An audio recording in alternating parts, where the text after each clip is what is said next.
By 1913, then, scientists faced a real conundrum. The problem was that both observation and theory showed unarguably that light must be a wave, but also other observation and theory showed unarguably that light must be a particle. We had for light as a wave, we had observations like refraction, diffraction of light, Young's double slit experiment.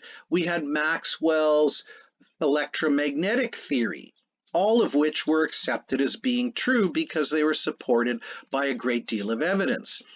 But then, for the idea that light is a particle, we now had the observations of blackbody radiation, of the photoelectric effect, and the existence of spectral lines, a lot supported now by quantum theory.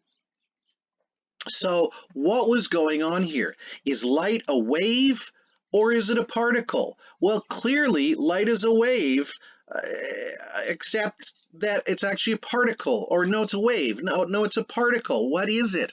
What is it? Well, in science, we have to go where the evidence leads us, no matter how counterintuitive that may be. As Sherlock Holmes said it, when you've eliminated all possibilities except one, that last possibility, no matter how improbable, must be the truth.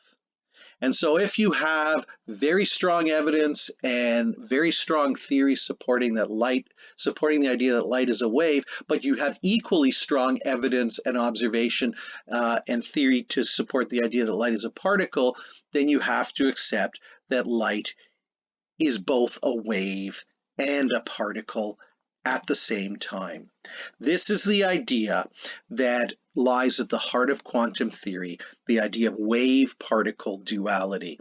It turns out what science has revealed is that light, that electromagnetic radiation, that energy, is not like anything we're familiar with at our scales of the universe. It is a something that can show properties of both waves and particles at the same time, even though in our experience these particles or these properties are incompatible. How can something be a particle and be in one specific spot in space, and yet at the same time be a wave and be spread out over a large area of space? How can it be a bit of matter, but at the same time actually be motion and not matter? And yet this is what the evidence indicated. But it got even weirder than this.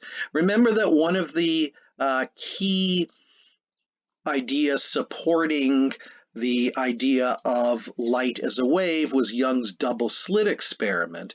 And when Young passed light through these two slits, he got these alternating patterns of high intensity and low intensity, what we call an interference pattern, which is absolutely characteristic of waves.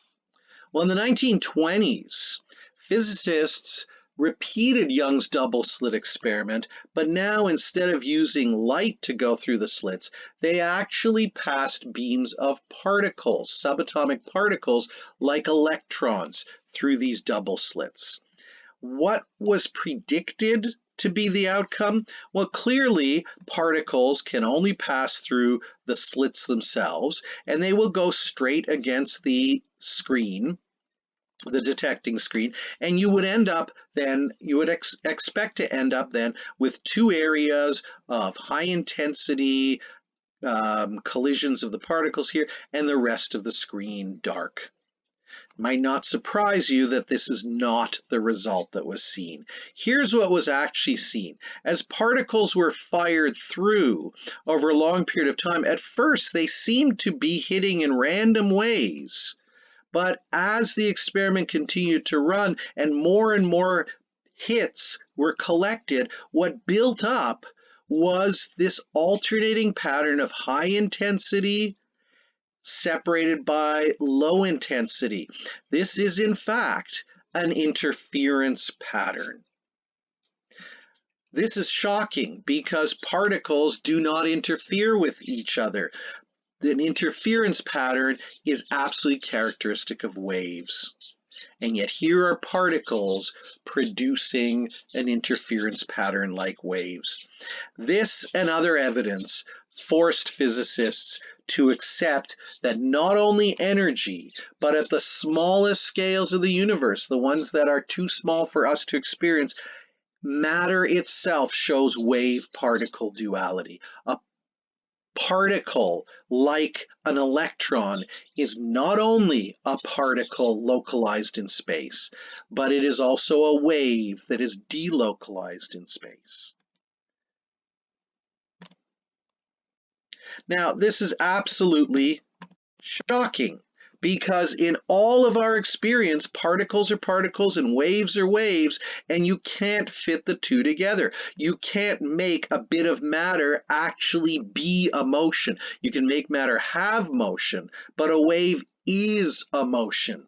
You can't, in our experience, have something that has both mass and wavelength, something that's both found in one particular spot in space only, and yet is spread out over a large area of space. In our experience, this is completely incompatible, and yet we have to accept that, just as we discovered with relativity, that things that look different to us in our scale, matter and energy, space and time, are actually the same at the largest scales of the universe.